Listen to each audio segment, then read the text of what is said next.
Rail grinders are amazing pieces of technology. Their main purpose is to reshape the head of the rail and get it back into profile, which makes it more efficient for the wheels to run along the tracks.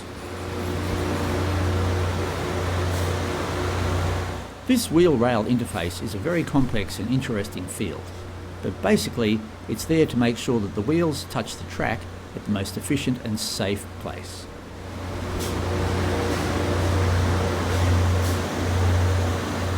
This particular night, while we were carrying out turnout maintenance and inspections, we were told we had to hand our authority back for the rail grinder. So this was a good opportunity not to miss it. So I slipped out the old iPhone and grabbed this very rare footage. This large machine is not designed to grind turnouts, so the grinders were turned off while I passed our location, but I did manage to catch it further down the track.